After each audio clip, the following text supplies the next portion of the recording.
Hi guys, welcome back to Bhojpuri Chillies. मैं हूँ रुधिर। कैसे हैं आप लोग गाइस? आज हम लोग देखने वाले हैं जन जी एक्स्ट्रा चैनल से खेसारी लाल यादव ने बिहार सरकार की धज्जियां उड़ा दी। जन जी ओके, तो स्टार्ट करते हैं वीडियो। इसकी ओरिजिनल लिंक आपको डिस्क्रिप्शन में मिल जाएगी, do check it out.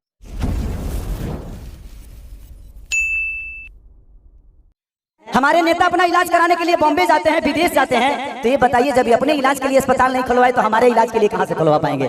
Khesari Lal Yadav वैसे तो पॉलिटिक्स पर ज्यादा बोलते नहीं हैं, लेकिन जब बोलते हैं तो भैया सिस्टम फाड़ देते हैं। अब ये बताइए कि यूट्यूब पर डाल दी तो लोग कहिए खेसारी राजनेता हो गए। पॉलिटिक्स पर तो वैसे बहुत सारे लोग बहुत सारी बातें करते हैं, लेकिन जैसी बातें खेसारी लाल यादव करते हैं ऐसा शायद कोई नहीं करता। अब हम अपन दुखों ना कह सकिले। अभी एक ताजा तरीन मामला है, किसी स्टेज शो पर खड़े होकर के खेसारी लाल यादव ने जो बयान दिया है वो बयान बहुत ही तेजी से वायरल हो रहा है। उन्होंने बिहार के सिस्टम पर बहुत तगड़ा हमला किया है, बहुत तगड़ा प्रहार किया है। 25 वर्ष से तो ऐसा ही देख रहा हूँ कि हमारा बिहार में बदलाव कुछ नहीं हुआ है। हालांकि वीडियो 2 साल पुराना है, यस ध्यान में रखिएगा, ये वीडियो 2 साल पुराना है, जब बिहार में नीतीश कुमार बीजेपी के साथ मिलकर के सरकार चला रहे थे। ये तब का वीडियो है, बट इस वीडियो को अब वायरल किया जा रहा है। क्यों किया जा रहा है उस पर भी बात करेंगे, लेकिन उससे पहले हम बात करते हैं कि खेसारी लाल यादव ने क्या क्या कहा है। दारू बंद हुआ है तो अब वो मिलिए रहा है, और उन्होंने जो कुछ भी कहा है हर बिहारी को सुनना चाहिए, बिहारी को ही क्यों हर हिंदुस्तानी को सुनना चाहिए। बात लाख टके की है, आपके फायदे की बात है। वैसे तो ऐसे मुद्दों पर जो एक्टर होते हैं, जो आर्टिस्ट होते हैं, ऐसे मुद्दों पर बोलने से बचते हैं। बहुत कम बार ही ऐसा होता है कि कोई बड़ा स्टार ऐसे मुद्दों पर बात करता है, और जब बात करता है और वो बात हक की हो तो गर्व महसूस होता है। और खेसारी लाल यादव ने जो बयान दिया है, जो कहा है, उसे सुन करके हर बिहारी को गर्व होना चाहिए। खेसारी लाल यादव ने सिस्टम के ऊपर ऐसे ऐसे सवाल उठाए हैं जो बिल्कुल जेन्युइन है। ये सवाल हर हिंदुस्तानी को उठाना चाहिए। तलवे चाटने वाले तो बहुत हैं, सवाल करने वाला ही असली देशभक्त होता है। तो खेसारी लाल यादव का पहला बयान ये है कि हमने जो कुछ भी प्रॉपर्टी बनाई है वो मुंबई में बनाई है। हमें मुंबई जा करके अपनी प्रॉपर्टी बनाने की जरूरत क्यों पड़ती है? अगर वही चीज बिहार में रही तो खेसरिया का सारा संपत्ति बिहार में रही ना। अगर वही सारे संसाधन जो मुंबई में हमें मिलते हैं फिल्म बनाने के लिए, या यूपी में जो मिलते हैं वही संसाधन अगर हमें बिहार में मिल जाता तो हमें दूसरे राज्य जाने की जरूरत ही क्यों पड़ती? जब हम दूसरे राज्य में जाते हैं फिल्म बनाने के लिए तो एक प्रोड्यूसर का 70 से 75 लाख रुपए से 1 करोड़ रुपए तक का खर्चा होता है, और ये 1 करोड़ रुपए पूरे जाते हैं वहां की सरकार की जेब में। अगर वही फिल्में बिहार में बनती तो वो 1 करोड़ रुपए बिहार की सरकार के जेब में जाते और उन पैसों से प्रदेश का विकास होता। लेकिन ऐसा कोई भी संसाधन या सरकारी सपोर्ट हमें बिहार के अंदर नहीं मिलता है। इस वजह से हमें दूसरे राज्य जा करके अपनी फिल्में शूट करनी पड़ती है, फिल्में बनानी पड़ती है, जिसकी वजह से वहां के सरकारों के जेब भरते हैं और वहां पर विकास होता है। और ये जेन्युइन बात है, बात सही भी है। फिल्मों से भी बहुत सारे लोगों को रोजगार मिलता है, तो जाहिर सी बात है आप जिस राज्य में फिल्म बनाने के लिए जाएंगे फिल्म में काम करने वाले लोग भी वहीं के रहेंगे, तो वहां के लोगों को रोजगार मिलेगा। आजकल भोजपुरी की सबसे ज्यादा फिल्में उत्तर प्रदेश में शूट होती हैं, और आप देख लीजिएगा कि पर्दे के पीछे जितने लोग भी काम करने वाले होते हैं उसमें सबसे ज्यादा लोग उत्तर प्रदेश के होते हैं। तो फिल्मों से रोजगार जिनको मिल रहा है, जिस स्टेट में फिल्म शूट हो रही है वहां के लोगों को फिल्मों से रोजगार मिल रहा है। जबकि भोजपुरी फिल्म का जो मेन हब है वो है पटना, लेकिन फिल्म शूट उत्तर प्रदेश में हो रही हैं। जब हमारे खेत बंजर हो जाए तो घर हर तो दूसरे के खेत में नहीं चलावे के पड़ी हमके। दूसरी बात जो खेसारी लाल यादव ने कही कि हमें अपने राज्य को अच्छा बनाने के लिए हमें 5 साल में सिर्फ 1 बार मौका मिलता है, और हम उस वक्त 2 फ्रूटी पे लुढ़क जाते हैं। जब इलेक्शन आता है तो खाली 2 फ्रूटी पियला के बाद तुरंत बटन दूसरा जगह चल जाता है। और ये सबसे ज्यादा जेन्युइन बात है। जब आपके हाथ में अपने प्रदेश का तकदीर तय करने का मौका आता है तब आप 2 फ्रूटी का मतलब दारू शराब जो भी है उस पर आप बिक जाते हैं और अपना वोट जा करके खाली चिकन और दारू पर, और फिर 5 साल तक रोते गाते रहते हैं हमारे यहाँ कुछ नहीं हो रहा, विकास नहीं हो रहा, ये नहीं हो रहा, वो नहीं हो रहा।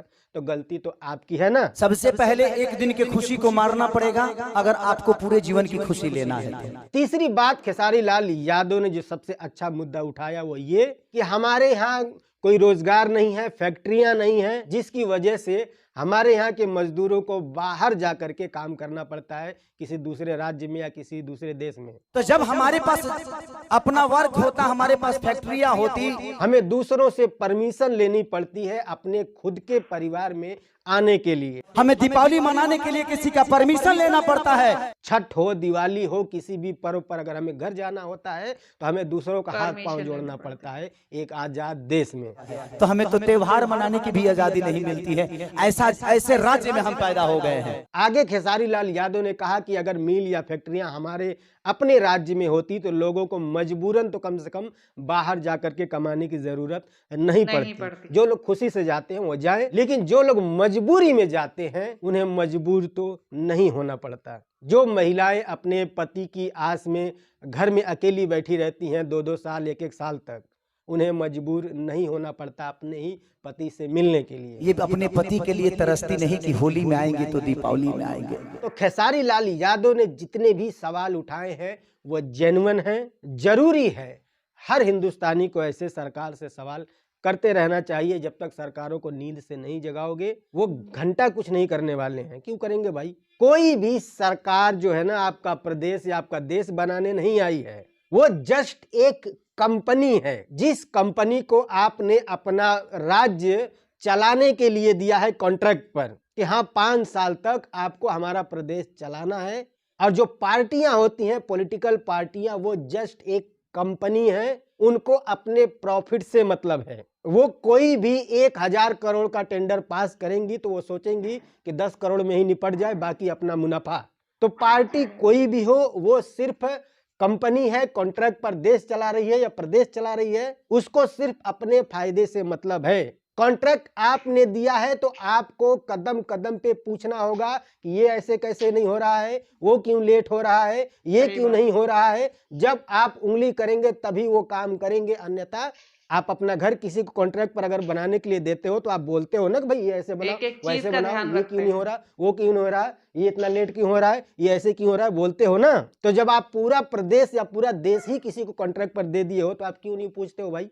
सवाल करने वाला ही असली देशभक्त होता है, जूता चाटने वाले तो बहुत हैं भाई साहब। आखिर में मैं एक बात और आपको बता दूं कि ये जो वीडियो है जो अभी वायरल हो रहा है, बहुत तेजी से वायरल हो रहा है, जिसमें खेसारी लाल यादव ने सिस्टम के ऊपर सवाल उठाए हैं। ये जो वीडियो है ये 2 साल पुराना वीडियो है। तब नीतीश कुमार बीजेपी के साथ गठबंधन में सरकार चला रहे थे। उस वीडियो को आज वायरल करने का जो मकसद है वो तेजस्वी पर हमला करने के मकसद से वायरल किया जा रहा है। हालांकि सरकार किसी की भी हो, सबसे ज्यादा सरकार तो बिहार में नीतीश कुमार यही चला है, चाहे वो बीजेपी के साथ मिल करके या आरजेडी के साथ मिल करके। सवाल तो नीतीश कुमार से ही बनता है, और जो भी सवाल खेसारी लाल यादव ने किए हैं वो जेन्युइन हो, चाहे तब के समय के लिए हो चाहे अब के समय के लिए हो। अभी कौन सा क्या ही बदल गया है बिहार में, जैसे तब था वैसे ही आज भी है। तो सरकार चाहे कोई भी रही हो बिहार में, काम तो किसी ने भी नहीं किया है। काम अगर किसी ने किया होता तो एक दूसरे पर उंगली उठाने की जरूरत नहीं पड़ती। बाकी इस वीडियो में खेसारी लाल यादव ने अपनी भोजपुरी इंडस्ट्री को भी लेकर के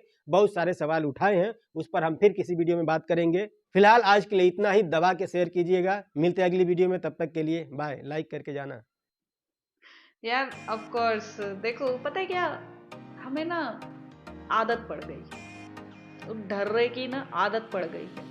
और ये आदत आज से नहीं पड़ी है, ये आदत हमें गुलामी करने की आज से नहीं पड़ी है।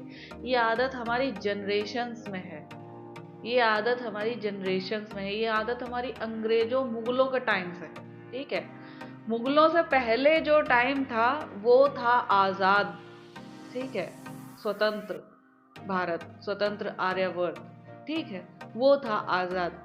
जब आया मतलब मुगल आए, ठीक है, और उसके बाद अंग्रेज आए, उसके बाद अब ये मतलब आज़ादी के नाम पे सरकारें आ गई हैं, ठीक। तो जो भी आया वो सब अपने अपने सिस्टम चला रहे हैं और अपने अपने हिसाब से ना जनता को तोड़ते मरोड़ते गए, ठीक। तो ये आदतें ना ये हमारी जड़ों में बैठ गई हैं, ये हमारी जनरेशन में बैठ गई हैं कि हाँ यार, मतलब हम सोचते हैं कि हाँ देखो क्या होता है। मैं आपको एक सिस्टम समझाती हूँ जो अभी तक मतलब अभी जब से मैंने होश संभाला है तब से जो चीज़ें मैं देखती हुई आ रही हूँ वो चीज़ बताती हूँ आपको, ठीक है, कि कैसे मतलब कुछ लोग कुछ लोग आपकी आदतें बदलने की कोशिश करते हैं और आप बदल भी जाते हो, ठीक है, अच्छे वे में नहीं, बुरे वे में। जैसे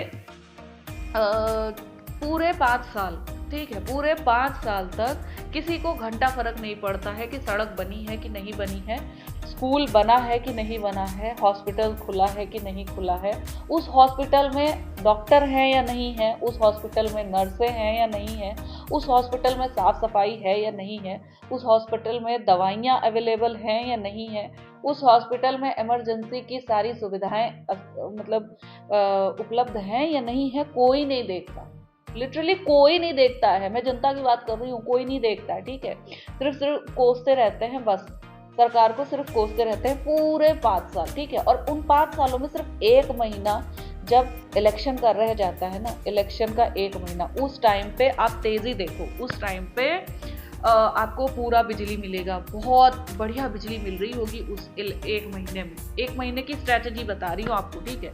उस 1 महीने में ये आपको आदत डलवा देते हैं कि हाँ अब लाइट आएगी, ये सरकार बहुत अच्छी है, ठीक है, अब लाइट आएगी, है ना। उस 1 महीने में आपको सड़कें बनती हुई नजर आ जाती हैं, उस 1 महीने में आपको गांव का या अपने शहर का, अपने इलाके का विकास होता हुआ नजर आ जाता है, ठीक। तो सिर्फ 1 महीने का काम होता है वो, है ना, वो 1 महीने का अधूरा काम होता है और उसी हिसाब से होता है कि सिर्फ 1 महीना ही चलना चाहिए, वो 1 महीने के बाद नहीं, ठीक है। तो ये चीज आपको देखना पड़ेगा कि कौन कितना कैपेबल है। आपको अपनी सरकार चुनने से पहले चिकन और दारू पे नहीं फिसलना है, फिसलना उन सड़कों पे है आपको, फिसलना उस हॉस्पिटल की हॉस्पिटैलिटी पे है आपको, फिसलना उस स्कूल की पढ़ाई पर है आपको कि वो सरकारी स्कूल के जो सरकारी मास्टर हैं वो बच्चों को पढ़ा भी रहे हैं या फिर उनका फ्यूचर बिगाड़ रहे हैं, ठीक है। फिसलना उन इंजीनियर्स के कामों पर है कि वो सही से बांध या सही से ब्रिज बना रहे हैं या नहीं बना रहे हैं। फिसलना आपको उस सरकार पे है कि देखना है कि वो विकास कर रही है या नहीं कर रही है, हमारे आसपास कुछ ग्रोथ हो रही है या नहीं हो रही है, ठीक है। स्ट्रीट लैंप लगे हैं या नहीं लगे हैं, कूड़ेदान हर जगह रखे हैं या नहीं रखे हैं। और सिर्फ ये लगा देने से, रख देने से कुछ नहीं होता है जब तक आप खुद नहीं, लोगों को आदत ही नहीं है, मतलब अपने बगल वाला प्लॉट खाली है, अगर घर बना है आपके बगल वाला प्लॉट खाली है, कोई नहीं जहमत उठाता कि जाके कूड़ेदान तक कूड़ा डाल के आए ना, बगल वाले प्लॉट में ये पन्नी घुमाई, छू ले फेंक दिया, है ना। अरे वहाँ कूड़ा इकट्ठा हो रहा, हमारा क्या जाता है, जाता सबसे ज्यादा आपका ही है, ठीक है।